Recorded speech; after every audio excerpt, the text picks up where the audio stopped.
Olá, o nosso convidado desta semana é graduado em Comunicação Social, mestre em Educação pela Universidade Federal do Rio Grande do Norte, da qual foi reitor, ex-deputado estadual na 49ª legislatura, lá no começo dos anos 60. Seja bem-vindo, deputado Geraldo Queiroz. Para esta conversa, nós também convidamos o jornalista Osni Damasio, né, do grupo do Siridó. O doutor Geraldo não confunda com o grupo de João Lamartine e José Augusto, né, o grupo de jornalistas que também frequentou a Universidade Federal do Rio Grande do Norte. Seja bem-vindo, deputado Geraldo Queiroz. O tratamento aqui é deputado, né? Nós estamos no ambiente do Memorial do Poder Legislativo, resgatando a história, 180 anos de história do Poder Legislativo do Rio Grande do Norte. Muito obrigado, Aloysio.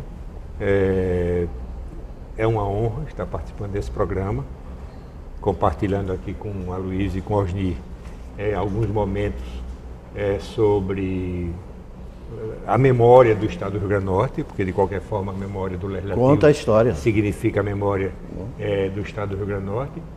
E inicialmente eu quero elogiar o trabalho da Assembleia Legislativa, especialmente da equipe que coordena e que trabalha no memorial. Eu acho que nós somos um país que começa agora a se preocupar com uma coisa importantíssima na vida de cada um de nós. Porque o futuro ele só se constrói de uma forma sólida se tiver raízes profundas no passado. E se esse passado não é conhecido pelas novas gerações, a gente perde exatamente de ter a vinculação e a integração da juventude, das pessoas que realmente estão chegando para participar da vida política do Estado do Rio Grande do Norte, sem essas referências. E eu acho que vocês estão resgatando isto de uma forma muito precisa e muito elogiável. Obrigado, deputado.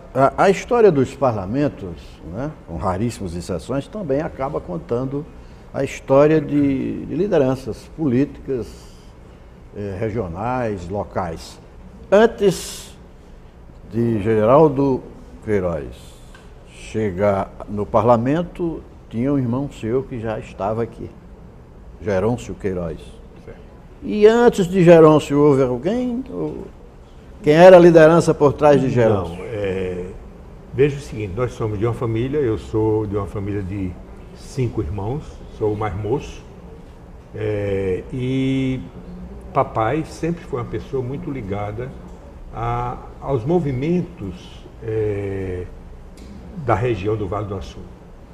Ele é siridoense, nasceu em Caicó, especificamente em Jardim de Piranhas, que na época pertencia a Caicó, e veio muito cedo para tentar a vida na região do Vale do Açu, e aí se fixou, certo? A partir antes de 1920, se fixou, casou com uma mãe que era também siridoense, também de Caicó, de São Fernando, na época Caicó, e os dois se casaram e foram morar no interior da Várzea do Açu, em um local hoje pertencente ao município de Carnaubais, que se chamava Saco.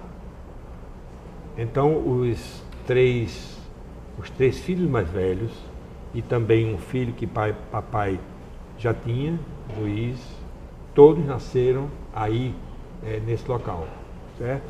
Tanto Tereza Aranha, que é a minha irmã mais velha, Luiz já existia, Tereza, Gerôncio e Leda.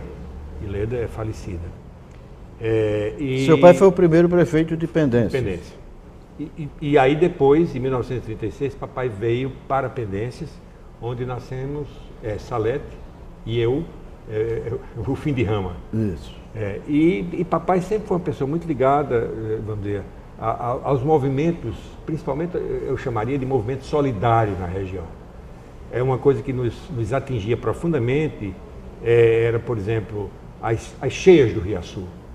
E aí realmente eu me lembro de do mutirão que se fazia na cidade, onde ele tinha realmente uma posição de uma forma muito ativa, para salvar não só as pessoas, mas como também o próprio gado, certo? Que fazia o transporte da várzea para a região mais livre do aguaceiro. E isto levou papai a uma posição política muito cedo. E papai, vamos dizer, assumiu, antes até de Pendência se transformar em município, ele assumiu várias vezes a posição de administrador do distrito de Pendência, que naquela época era o maior distrito de Macau. Eu me lembro, nós somos muito de guardar documentos. Eu tenho um documento lá em casa de designação de papai como administrador de Pendência, esse documento de 1948. E aí quando realmente Pendência se transformou em cidade, em 1953, papai foi o primeiro prefeito eleito da cidade, certo? O primeiro prefeito, realmente ele assumiu, e em seguida, exatamente, foi apoiando outros candidatos, e depois Geroncio se candidatou a deputado estadual, teve uma legislatura de 62 a 66, e exatamente... anterior à sua. Anterior à minha. A sucessão foi sem trauma, sucessão familiar. Não, sai Geroncio, entra Geraldo. Não, inclusive porque foi contingencialmente, eu fui convocado para ser candidato a deputado estadual em função de uma nova realidade que o país vivia. O país vivia uma realidade de bipartidarismo. É um partidarismo consentido pelo próprio golpe militar que estabeleceu em 64 e que todos conhecem, certo? Então se criaram no Brasil os partidos Arena e MDB, e Geroncio, na época, que pertencia, antes de MDB, ele pertencia ao PTN, foi deputado estadual pelo PTN. Então, junto a Odilon Ribeiro Coutinho, José Rocha, Roberto Furtado e muitos outros, criaram o MDB. Geroncio foi convocado para ser candidato a suplente senador na chapa do MDB, de Odilon. Odilon era o candidato a titular, a senador. Geroncio foi o candidato a suplente. E como Pendências tinha um representante na Câmara, o município achou que não deveria exatamente passar sem ter uma pessoa que realmente assumisse a condição de candidato. E aí, como eu estava voltando do Rio de Janeiro, que eu tinha, depois do curso de jornalismo, eu tinha de fazer um estágio no Jornal do Brasil, eu estava voltando do Rio de Janeiro e aí me convidaram para ser candidato a deputado estadual. E realmente eu aceitei. E para surpresa minha, e para surpresa de todos, eu fui eleito com uma votação significativa, 3.087 votos. E era muito voto. Naquela época realmente era muito voto. Geraldo, naquela época se falava que o PMDB cabia no Fusquinha, né? Era tão pequeno, o MDB, aliás, cabia no Fusquinha. Agora você teve um mandato de Geroncio outro, por que vocês não quiseram continuar como deputado? Não gostaram do parlamento ou porque foram trilhar outros caminhos? Bem, Osni, eu vou falar exatamente da minha perspectiva. Geroncio realmente, de fato, ele foi candidato a suplente senador, como a chapa realmente era difícil naquele momento, uma chapa de oposição ao regime ter qualquer perspectiva de sucesso, mas ele realmente assumiu a condição de candidato a suplente. E eu realmente fui eleito deputado, numa Assembleia de 40 deputados, nós éramos 3. Éramos Roberto Furtado, que era o líder da bancada, Pedro Lucena e eu. E foi uma experiência muito rica, uma experiência de muita aprendizagem que eu tive, mas como eu tinha saído da faculdade, como realmente havia uma perspectiva, inclusive, até de um Brasil novo que a gente estava vivendo, de perspectivas novas que a gente vislumbrava como jovem. Eu tinha 23 anos, eu era Magnus Kelly, eu me lembro que era o deputado mais jovem do país naquela época, foi meu colega de assembleia. E eu era um pouco mais velho, eu tinha 23 anos. E realmente havia toda na minha concepção, eu realmente senti um pouco aquele momento de uma forma muito, tanto na faculdade, como na universidade, como na Assembleia, eu senti a falta de liberdade. A gente realmente não podia expressar aquilo que de fato a gente pensava, a gente sentia, e realmente aquilo dali eu achei que não era o que eu desejava para mim enquanto pessoa. E também tem um lado... E havia outras formas de luta? Não? Havia, com certeza. E o ambiente universitário também atraía muito? E eu acho, inclusive, que foi fundamental para mim, depois de terminar a faculdade, eu, inclusive, ter sido designado, eu fiz 64, coincidentemente 64, depois de ter vivido um período já como aluno da Faculdade de Jornalismo, porque eu entrei em 63, o vestibular nós prestamos e fomos da primeira turma de jornalismo, e aí eu senti um pouco isto. Nós tivemos um colega que foi preso e passou e perdeu o ano, inclusive, por conta dessa prisão. Carlos Lima? Carlos Lima. E Carlos Lira... Carlos Lira foi também? Carlos Lima foi preso e perdeu o ano, ele veio a terminar depois da faculdade, e Carlos Lira, porque ele trabalhava com o Djalma Maranhão. E Carlos Lira, pelo fato de trabalhar na CECERN e, consequentemente, ser uma pessoa que pertencia à equipe de Marcos Guerra e da aplicação do método Paulo Freire e Angicos, então também foi, até certo ponto... Muito envolvido com o movimento de educação de base.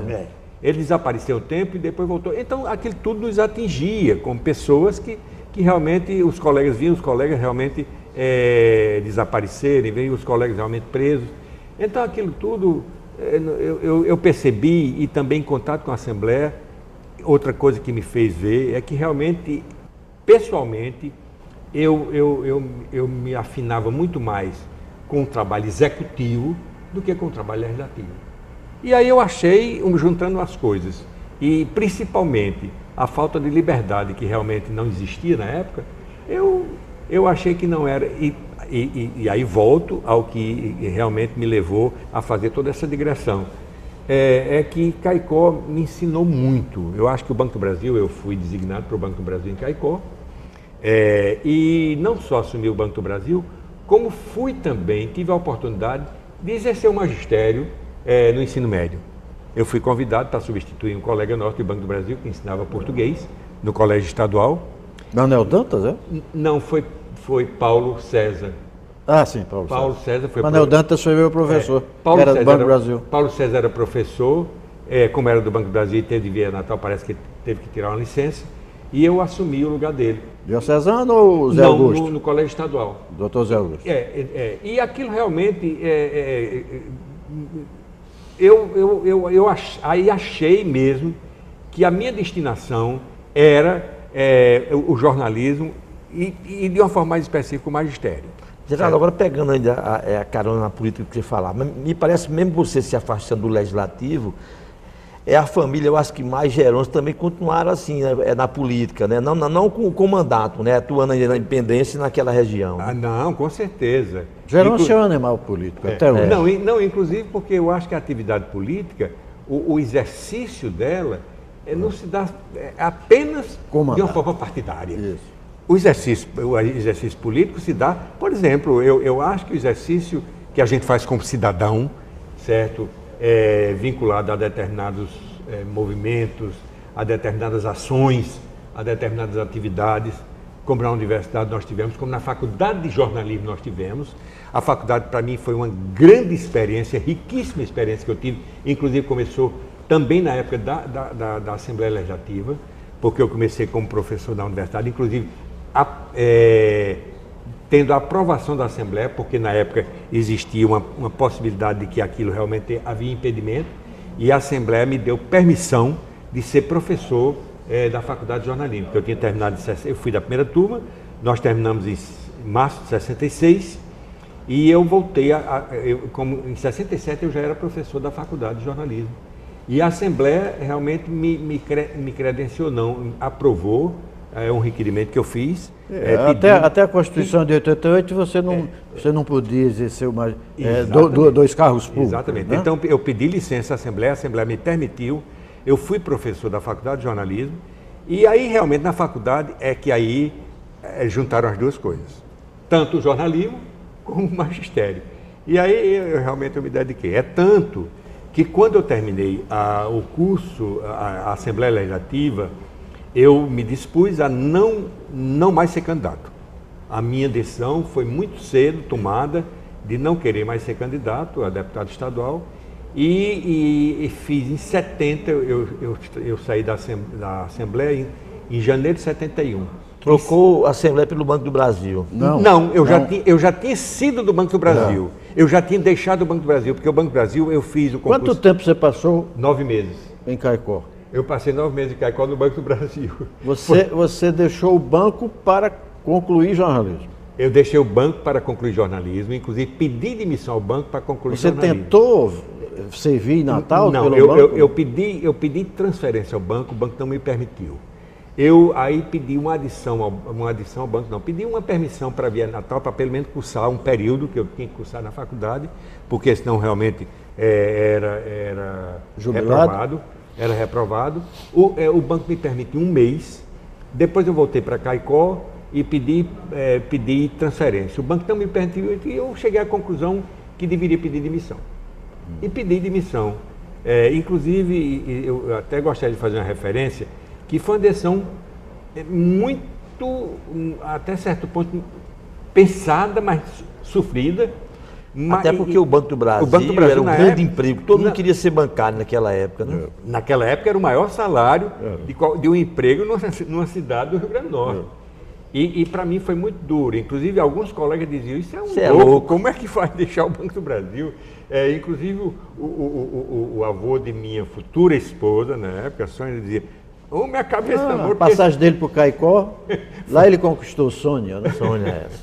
Realmente foi o suficiente para namorar, seu futuro depois de muito tempo, seu futuro voltar e chamou de louco ter largado o emprego. E aí a estabilidade esse rapaz não pode ser realmente, ele deve ser um louco, como é que deixa o Banco do Brasil? Mas foi a minha disposição, deixei o Banco do Brasil, voltei para Natal, e aí, quando eu voltei para Natal, eu terminei o curso, fui para o Rio, e nessa volta do Rio, Ornier, que aí eu fui, estava acontecendo a eleição para a Assembleia, a eleição em geral, deputado federal, deputado estadual, e aí realmente foi quando eu fui convidado a ser candidato e fui, e tive uma votação expressiva em Pendências, na região do Vale do Açu, e nós somos de lá, e também no Siridó. Como eu tinha trabalhado em Caicó, conhecia muito Caicó, tinha uma vinculação muito grande com o movimento estudantil, não para participar do movimento, mas com as lideranças do movimento. Você dava aula no colégio? Com Salomão Gugel, que tem inclusive... Fazia política estudantil. Um parentesco, inclusive, porque Salomão, eu tenho um primo legítimo casado com a irmã de Salomão, então havia uma vinculação com Salomão, com Rui Pereira. Então, existia toda uma... Que foi o sucessor de Salomão na União Estudantil, Caicó. Pois é. Aloysio era bem mais moço, realmente, eu acho que a gente não teve... O contato era menor, porque exatamente você era bem mais moço, não era? Não, e eu estava no Diocesano. Você estava no Diocesano. Geraldo, agora, quando você não quis mais ser deputado, Geroncio foi candidato a suplente senador com Odilon, quer dizer, Odilon não teve êxito. Vocês indicaram, teve algum nome que ocupou esse espaço de vocês ali naquela região de Pendências, Açu, Macau, teve algum nome indicado por vocês que se elegeu? Olha, teve, vamos dizer, inicialmente Ivo Queiroz, que foi prefeito de Pendências, sobrinho do papai, e depois Levani de Freitas, que sempre nos apoiou, assumiu a prefeitura também, até realmente depois, aí inclusive foi quem assumiu mesmo, foi quem permaneceu. Ivo permaneceu algum tempo. Levani teve e depois os 3 mandatos ali. E diria até o seguinte, naquela época o Vale do Açu tinha pelo menos, chegou a ter 4 representantes na Assembleia. Montenegro, era Edgar Montenegro, Olavo Montenegro, Ângelo Varela e Floriano Bezerra. De Macau, que era líder sindical. O grande comunista. O Vale vai... já deu seu depoimento aqui ao nosso Conversa no Memorial.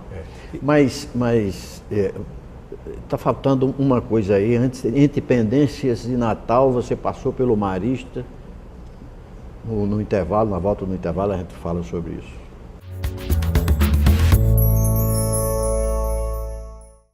O Brasil adota a Convenção da ONU sobre os direitos das pessoas com deficiência. Além de promover a igualdade e combater a discriminação, estamos avançando em questões igualmente fundamentais.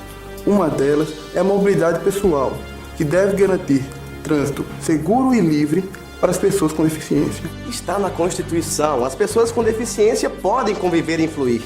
E o que é mais importante, elas querem participar.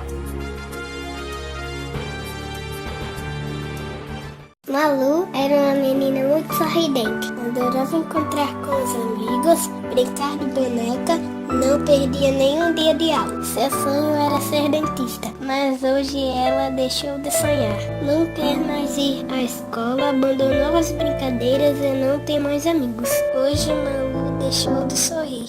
Abuso sexual de crianças e adolescentes é crime. Denuncie. Disque 100. Aprendendo a ser cidadão com o Ministério Público.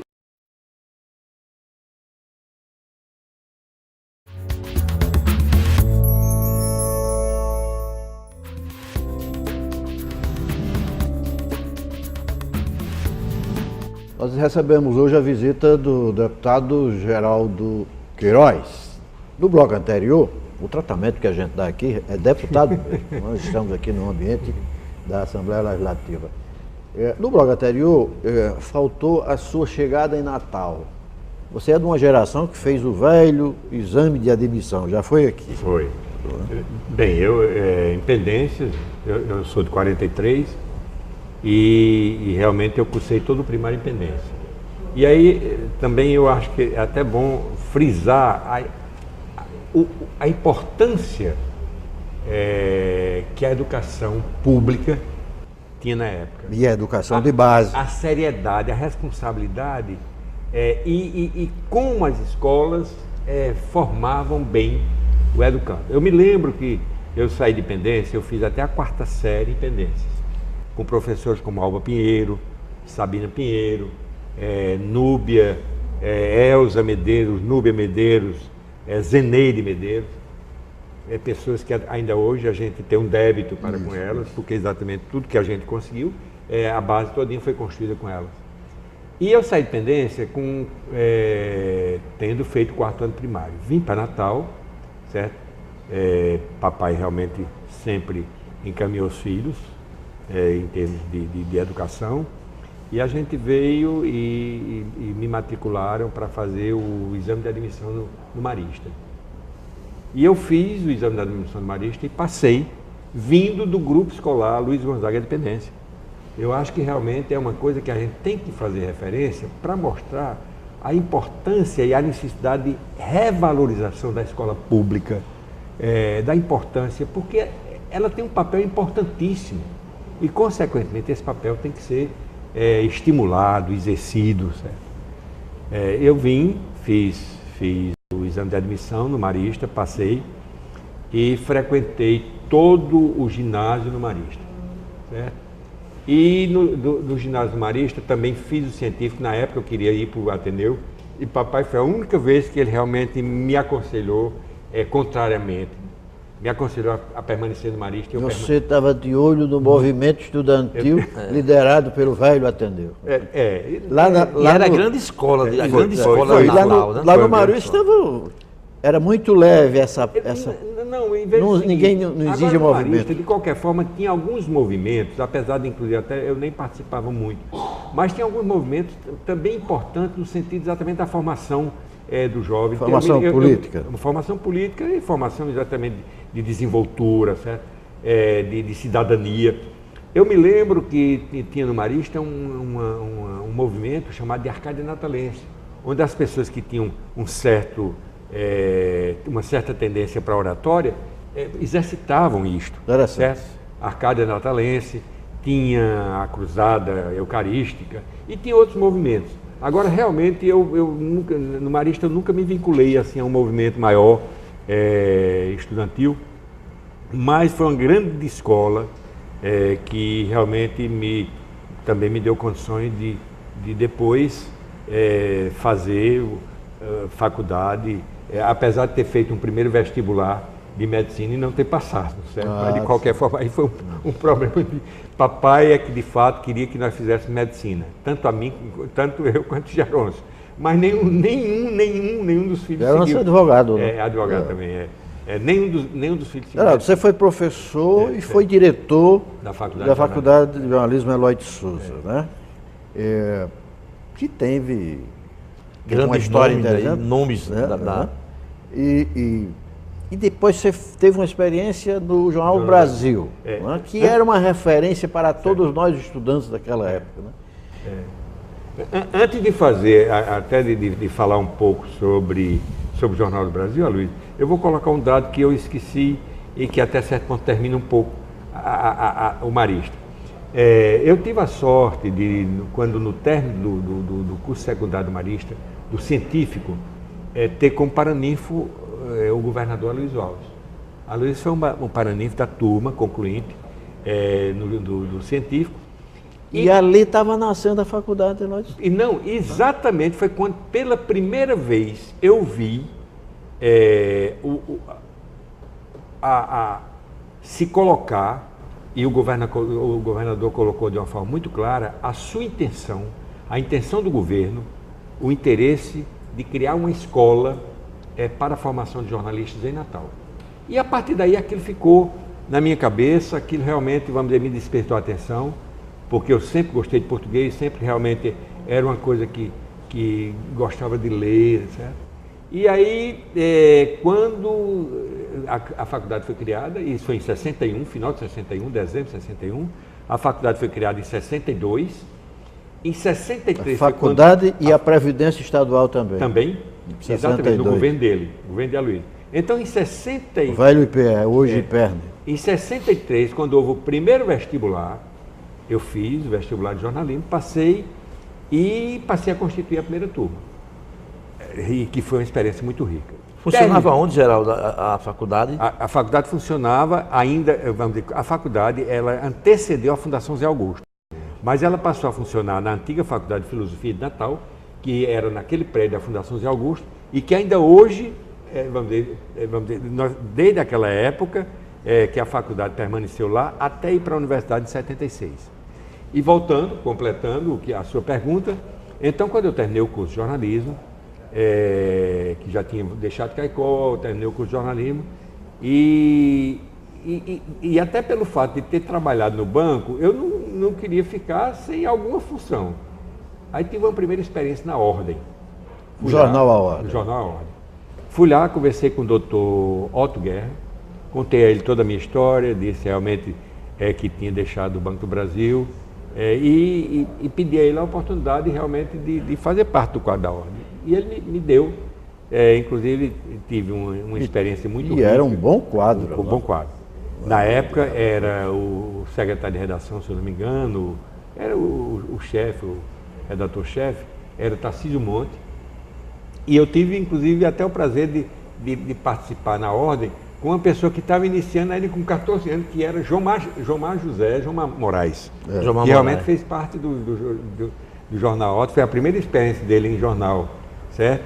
E então eu tive esse tempo na Ordem e depois segui para o Jornal do Brasil fazer um estágio, tendo solicitado a Luiz Lobo, que tinha sido nosso primeiro diretor na Faculdade de Jornalismo, solicitei e ele me facilitou esse estágio no Jornal do Brasil.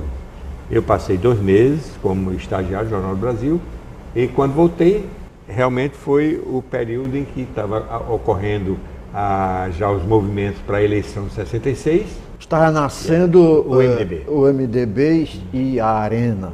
Luiz Lobo dirigiu aqui a TV Universitária, não foi Luiz Lobo? Antes de dirigir, não, antes de participar da TV Universitária, mais adiante, ele dirigiu a Faculdade de Jornalismo. Ele passou o doutor Luiz Alves trouxe exatamente para isso. O governador Luiz trouxe 1 ano para ele dirigir a faculdade e ele permaneceu aqui durante 1 ano.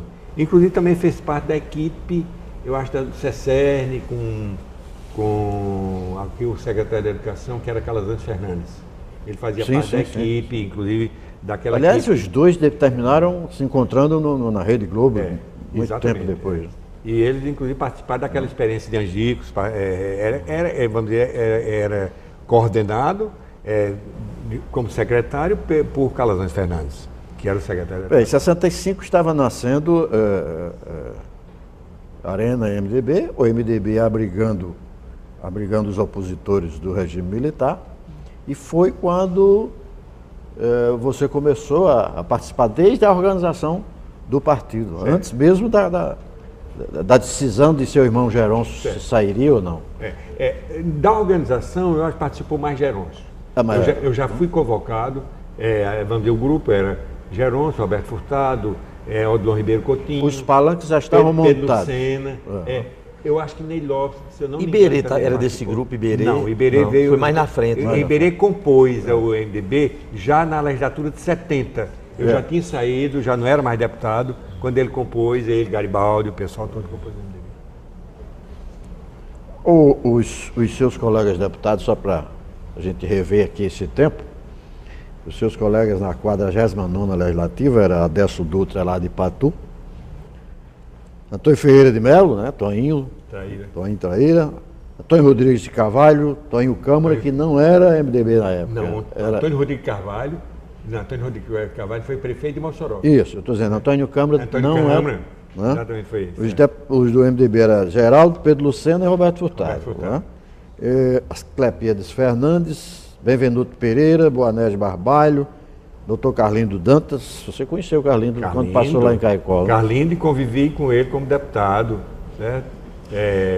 O tempo que ele passou como deputado, nós tivemos uma convivência muito próxima. Clóvis Mota, Dari Dantas, Edgar Montenegro, Ezequiel Ferreira de Souza, Assunção de Macedo, Diniz Câmara, Seráfico Dantas, Garibaldi Alves, pai.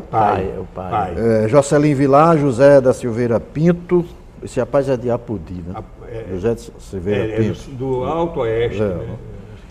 José Fernandes de Melo, José Josias Fernandes, ex-prefeito de Caicó. Fernando, ex-prefeito de Caicó. E ex-prefeito de São Fernando também. Né? São Fernando também. Marcílio Furtado, Luiz Antônio Vidal, Magnus Kelly, Manuel Leão Filho, Manuel Vera Saldanha, Dr. Milton Marinho, Moacir Duarte, Mônica Nóbrega, Olavo Montenegro, Onésimo Maia, Osni Tagino, Paulo Diódio, Paulo Gonçalves de Medeiros, também médico, lá do Jardim de Siridó, Pedro Lucena, Rainel Pereira, Raimundo Abrantes, Roberto Furtado, Técio Rebelo, Ulisses Potiguar. 40 deputados. Muitos desses nomes aí tiveram vários mandatos. Isso. Muitos deles. 40 deputados, 3 de oposição. Geraldo Queiroz, o nosso entrevistado, Dr. Pedro Lucena e Dr. Roberto Furtado. Numa época que ser oposição era preciso ter muita coragem, né? E aqui nos anais, Geraldo, jornalista, presidia a Comissão de Constituição e Justiça, que geralmente é oferecida a um operador do direito. O pessoal tinha medo. A Comissão de Constituição e Justiça é a porta de entrada do processo legislativo nas casas legislativas. Nos anais aqui consta que Geraldo era o presidente da Comissão de Constituição e Justiça. Você não estava... Não. E aqui tem advogados, né? Pessoal, o ambiente, foi esse ambiente, né, de começo do governo militar, foi esse ambiente que lhe desanimou? Não foi só isso? Não, eu volto, eu digo inclusive exatamente até a riqueza que para mim representou a experiência na Assembleia Legislativa.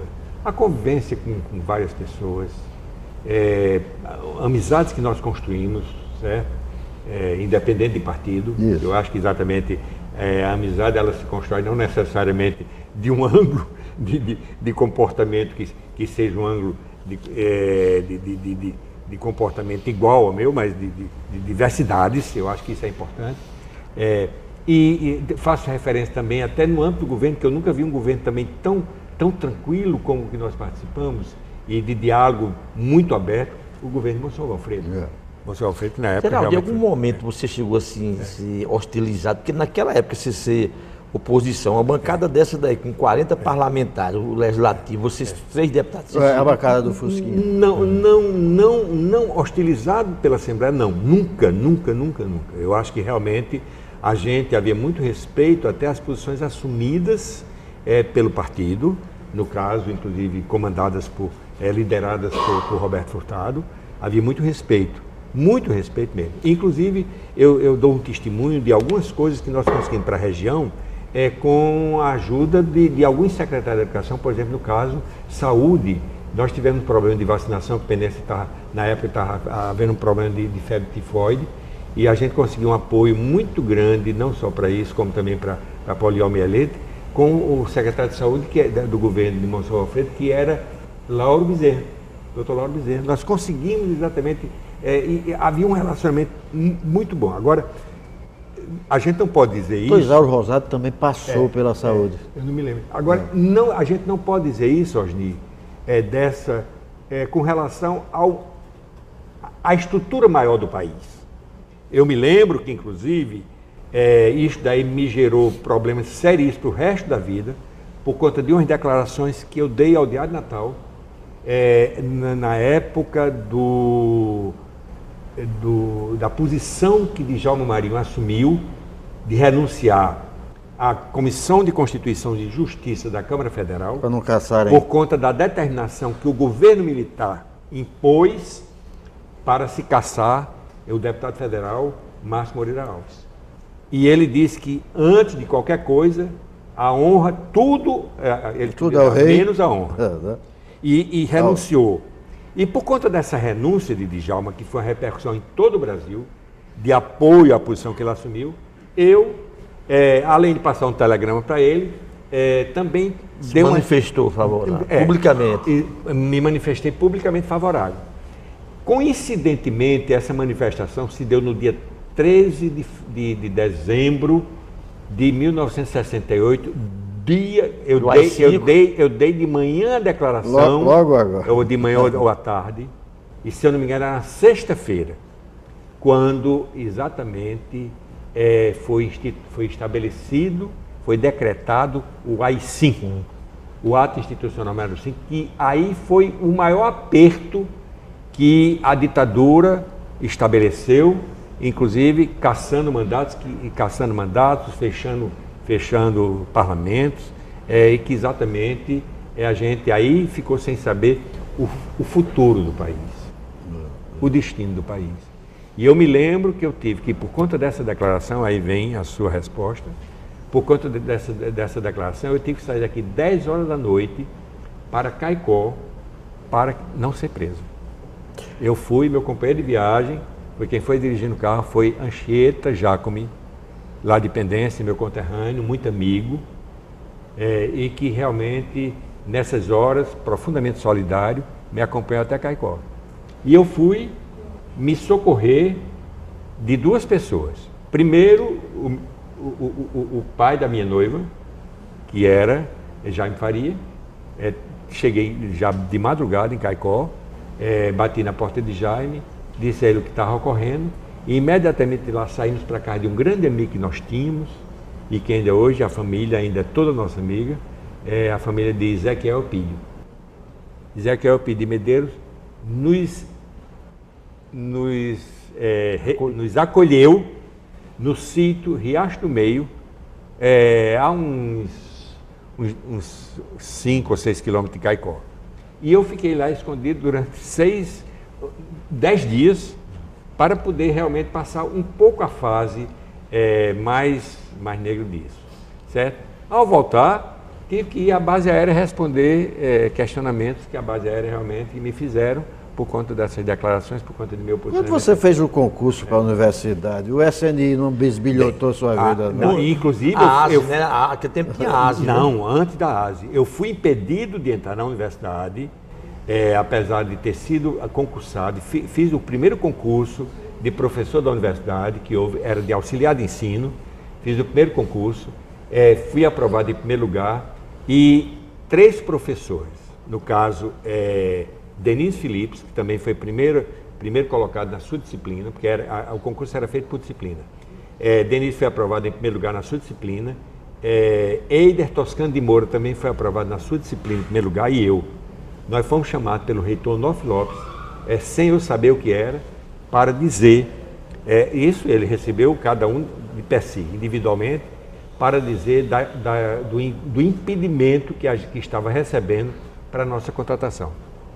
E a posição firme de Dr. Onofre, que para mim ele cresceu assim enormemente, que eu já o admirava como pessoa, e ele cresceu enormemente porque ele disse, aqui na universidade quem manda sou eu. Mas me mostrou o dossiê que realmente estavam apresentando a ele com um impedimento para a minha contratação. Então, se não for o Dr. Onofre, eu jamais teria entrado na Universidade Federal do Rio Grande do Norte como professor, apesar de concursado e apesar de ter tirado o primeiro lugar na minha disciplina. Agora, como professor da Universidade também, você também estudou, fez um curso no exterior. Teve alguma dificuldade? Olha, eu vou dizer que fiz, e até fiz, antes até de entrar na universidade, fiz durante a universidade e fiz antes de entrar na universidade como professor da Faculdade de Jornalismo. Mas, para surpresa minha, depois que passou todo o período, depois que realmente houve a anistia, que abriram os arquivos, eu estive no Arquivo Público do Estado e peguei a minha ficha. E estava lá uma coisa que me surpreendi profundamente. É que realmente havia um impedimento para eu sair do país para fazer doutoramento. E isso, por quê? Porque eu tinha feito uma proposta aí eu vou colocar o que eu presumo. E isso já coloquei em várias ocasiões na universidade, etc, etc. Havia um impedimento, está lá na ficha, ainda hoje eu tenho guardado, até trouxe aqui. Está um impedimento para a saída do país para fazer doutoramento na Bélgica. Por quê? Eu tinha feito uma consulta à Universidade de Louvain, na Bélgica, para saber se havia possibilidade de realmente eu fazer o doutoramento lá, de comunicação. E o que eu suponho é que essas cartas que eu mandava eram abertas, com certeza. Mas nós vamos fazer para o terceiro e último intervalo e vamos recuperar um pouquinho da sua presença no parlamento, né, e seus atos aqui, daqui a pouco.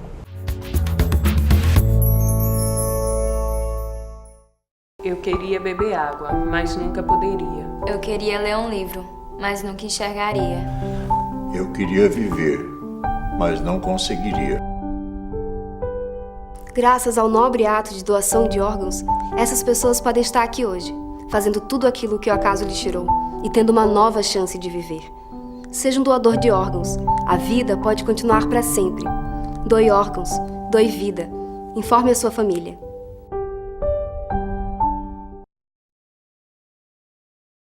Se o seu filho reclama de dores na barriga frequentemente, muita atenção. A massa abdominal pode ser um sintoma do câncer. Por isso, apalpe a barriga dele sempre que possível. A pressão alta também pode ser um outro indicativo. Leve-o ao pediatra para um diagnóstico preciso. Lembre-se, na cura do câncer infanto-juvenil, quanto mais cedo, melhor.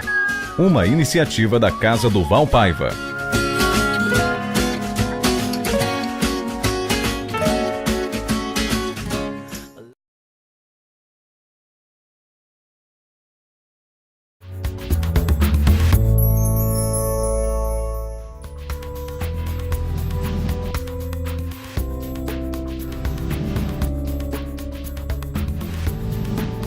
O programa Conversa no Memorial conversa hoje com o deputado Geraldo Queiroz. No bloco anterior,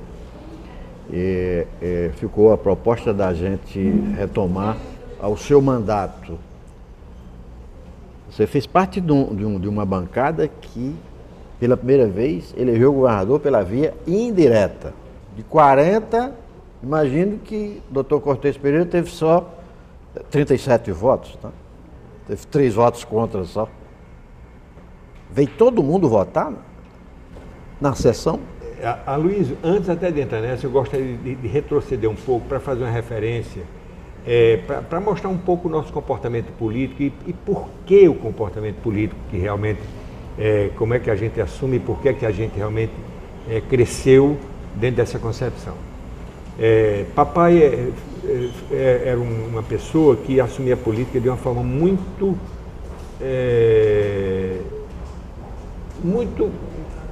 democrática e muito respeitosa.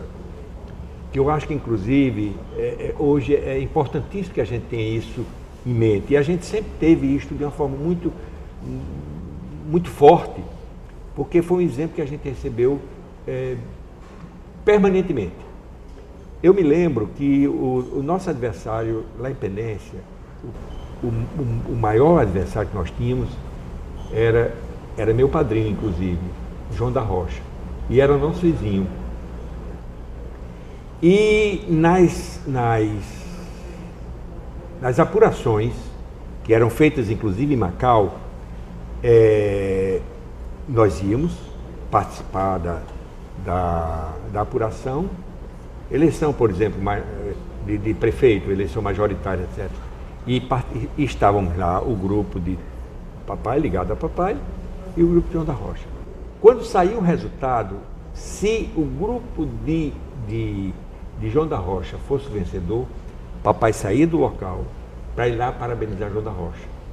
Da mesma forma acontecia se nós fôssemos os vencedores. Eles saíam de lá, João da Rocha, meu padrinho, saia de lá para parabenizar papai. É um gesto raríssimo. Caicó não tinha disso, não. Tinha? Não tinha, não. Era um gesto que realmente nós crescemos vendo isto, participando desse traço de respeito e desse traço solidário, eu acho.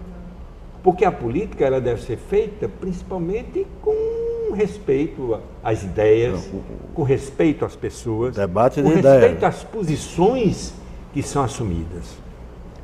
Eu acho que, inclusive, hoje a gente está vivendo um pouco o avesso disso. Eu acho que realmente a gente está enveredando por um caminho que não é um caminho saudável, mas de qualquer forma eu gostaria de colocar esse exemplo. E aí lhe respondo a pergunta. Para mim foi muito duro, mas eu jamais poderia assumir uma posição contrária da que eu assumi. Eu pertencia a um partido, era um MDB, partido que tem uma posição clara com relação ao governo, apesar de ser uma oposição, como diziam, consentida, porque tinha sido um partido criado pela Revolução, mas era oposição. E para mim foi a eleição do amigo Cortez Pereira na Assembleia, que inclusive foi uma eleição que não havia necessidade de ter a eleição, porque ele já era designado pela própria coisa, mas estava homologação. E o partido, não podia ser diferente, o partido votou contrariamente. E nós éramos vizinhos de Cortez, amigos, e pessoa que eu tinha uma admiração enorme, e ainda tenho. E ele entendeu claramente, como inteligente, como ele entendeu. E Cortez é uma pessoa magnânima, generosa, sabe? E ele entendeu. Mas eu tive, realmente, para nós foi uma posição difícil, mas a gente teve que assumir porque era uma posição partidária, era uma posição não contra Cortez, mas era uma posição contra o estado de coisas que o país realmente vivia. E a gente não poderia realmente ser diferente. A fidelidade partidária aconteceu coisa rara no dia de hoje, né? Isso. Geraldo, se eu não estou enganado, você teve um encontro no exílio com o Djalma Maranhão. Tive. E era deputado estadual na época. Eu lembro uma entrevista que você deu, uma longa entrevista ao Diário Natal, falando, uma carta, foi um documento que você trouxe? Foi o seguinte, eu era deputado e ao mesmo tempo era professor da Faculdade de Jornalismo e tinha um Centro Internacional de Estudos Superiores de Jornalismo para a América Latina no Equador. E este centro realizava anualmente cursos de aperfeiçoamento. Você viajou como jornalista? Cursos de aperfeiçoamento para jornalistas de toda a América Latina. E eu me candidatei, fui aceito para o curso e pedi licença à Assembleia. A Assembleia me permitiu, até quem assumiu no meu lugar foi, eu acho que Lauro Escócia, de Mossoró. Ele ficou no meu lugar e eu saí credenciado, vamos dizer, licenciado pela Assembleia para fazer esse curso no Equador. E quando terminou o curso, Aloysio, nós e Osni, eu realmente tinha visto numa revista, na revista Realidade, em um dos números da revista Realidade que ainda estava em circulação, eu vi que era uma matéria sobre exilados e que Djalma trabalhava no centro de Montevidéu e morava perto. E eu me dispus a ir. Quando eu saí do Equador, fui conhecer alguns países, Argentina, Chile, Argentina e Uruguai. E me dispus a ir encontrar Djalma Maranhão. E lá, cheguei lá, no percurso do aeroporto, cheguei mais ou menos às 4 horas da tarde, vim ido de Buenos Aires. Então, no percurso do aeroporto para o hotel, eu vi um restaurante, o Cangaceiro. E aquilo me chamou a atenção, porque eu disse, bem, aqui só pode ser de brasileiros. E deixei as malas no hotel e voltei para o restaurante. Deixei tudo no hotel, certo? Fiz a entrada no hotel e voltei. Peguei outro táxi e voltei para o restaurante. Quando cheguei lá, coincidentemente me encontro, quem dirigia, quem gerenciava o restaurante era Almino Afonso, que foi ministro do Trabalho do governo João Goulart. E aí me apresentei, disse que era do Rio Grande do Norte, que era deputado e que estava ali e que gostaria de encontrar Djalma Maranhão se ele sabia o endereço. Ele realmente foi uma pessoa gentilíssima, também profundamente solidária.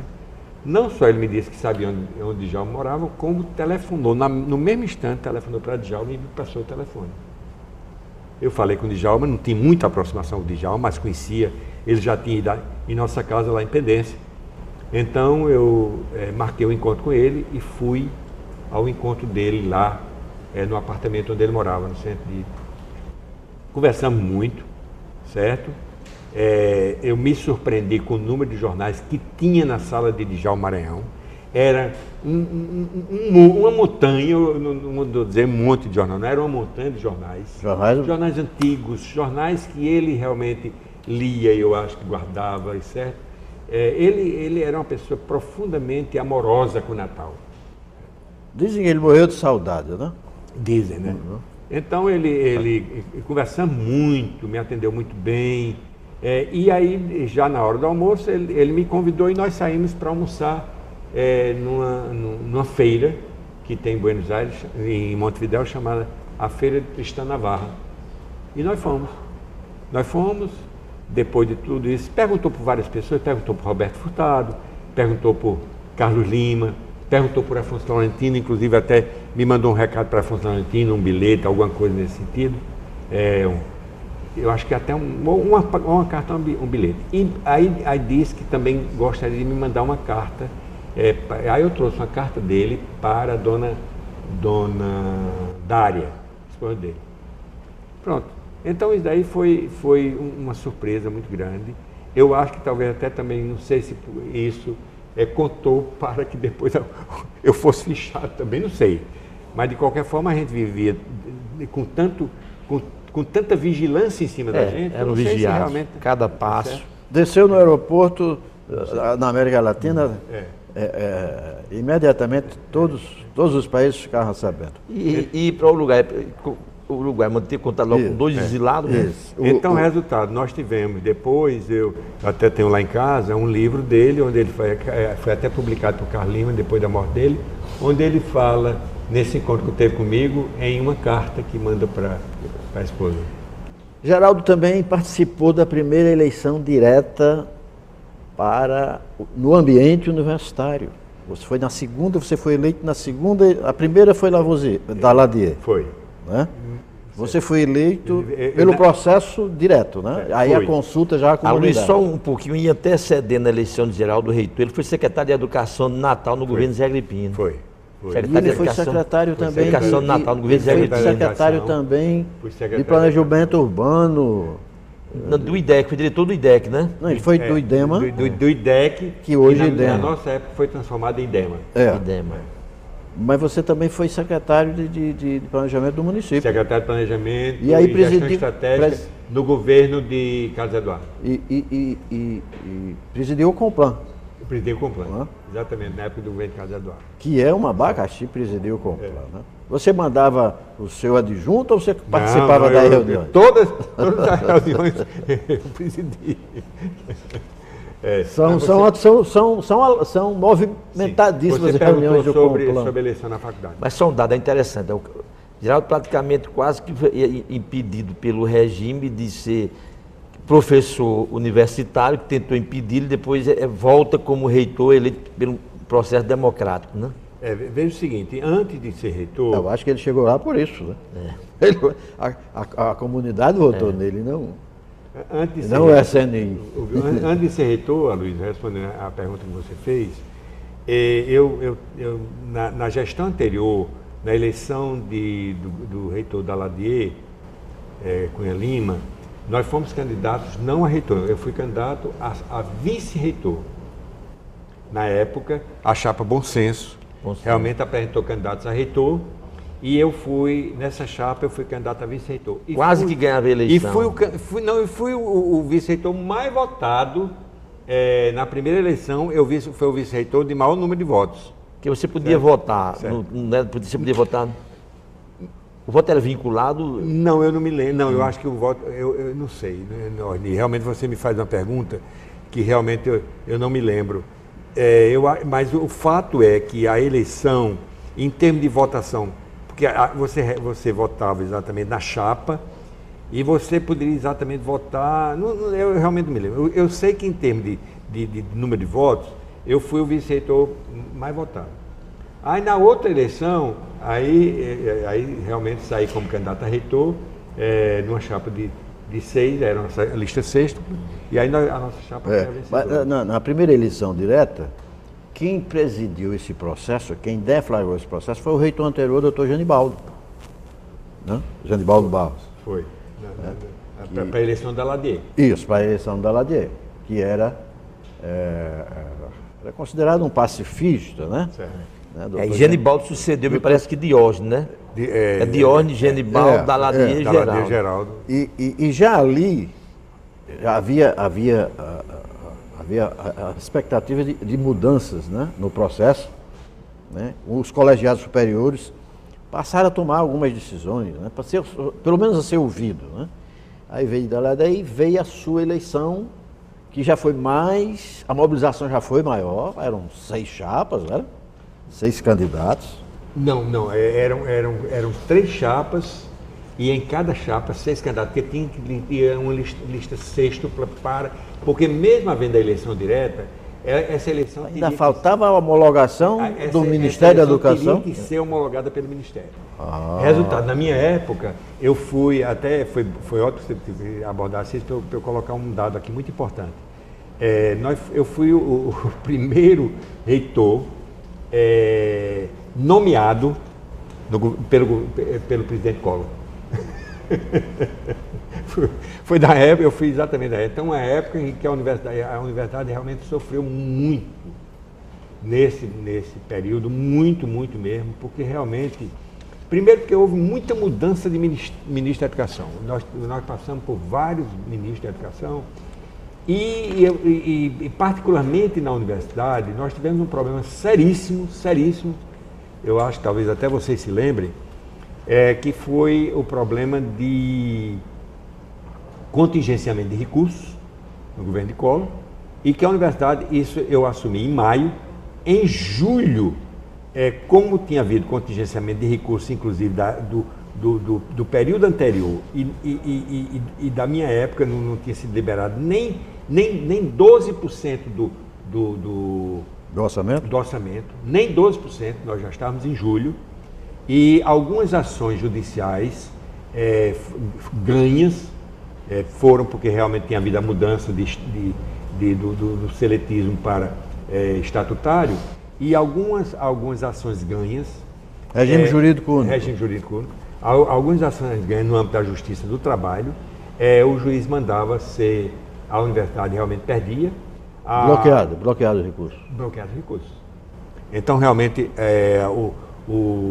a Justiça bloqueou vários recursos e mais do que isso. Os recursos entravam na conta da universidade e eram sequestrados porque não tinha saldo financeiro. Então, eu tive um problema seríssimo de contingenciamento de recursos, com esse recurso, e aí nós tivemos, 2 meses depois que eu tinha assumido a reitoria, nós tivemos que fazer um apelo à bancada do Rio Grande do Norte para, conosco, irmos ao Ministério da Educação para tentar liberar esses recursos. Porque a universidade estava sem condições de funcionar. Porque além de não ter, além de não existia autonomia universitária. Além dos recursos não virem, esses bloqueios eram frequentes nas contas da universidade. Então, nós fomos, a bancada foi toda comigo, inclusive nós fomos expulsos do gabinete do ministro Chiarelli, por conta, respondemos à altura, o que ele realmente ele foi de uma forma grosseiríssima conosco.